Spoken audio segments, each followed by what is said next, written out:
Γεια σας παιδιά, τι κάνετε, πως είστε, είμαι ο Γρηγόρης και σήμερα έχουμε κάποια trade να σας δείξω. Πρώτα θα ξεκινήσουμε με αυτά εδώ που βλέπετε στη βάση μου, στον πρώτο όροφο, μετά θα ανεβούμε από πάνω. Και να σας ενημερώσω ότι τα trade θα είναι αύριο στις 5 η ώρα το απόγευμα, 5 με 5.30. Θα δώσω αυτά τα 3 job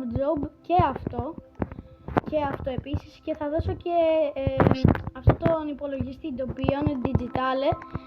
Και επίσης, άμα δεν σας είπα τη χορηγία μου, από εδώ ο Γιώργος. Καλησπέρα παιδιά, είμαι ο Γιώργος και η σημερινή χορηγία του σημερινού βίντεο ελάτε να σας δείξω. Είναι αυτό εδώ ο Μπαμ Μπαμ Σαχούρ που μου τον έδωσε ένας και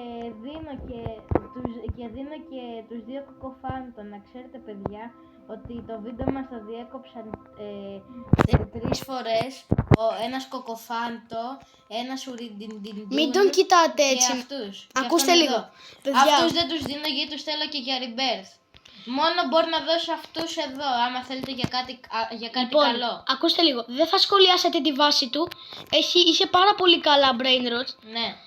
Ήταν όλη γεμάτη βάση. Επειδή όμως έκανε rebirth με τα brain rot του μέσα, τα έχασε. Όντως. Σας συγχωρούμε γι' αυτό και εύχομαι τα trade να πάνε μια χαρά. Λοιπόν, αυτά από μας. Έλα εδώ Γιώργο, να πούμε ένα γεια στα παιδιά. Λοιπόν, τέλος πάντων, ό,τι θέλετε να μου γράψετε στα σχόλια αύριο. Μην ξεχάσετε να κάνετε like και subscribe και αυτά από μας. Bye!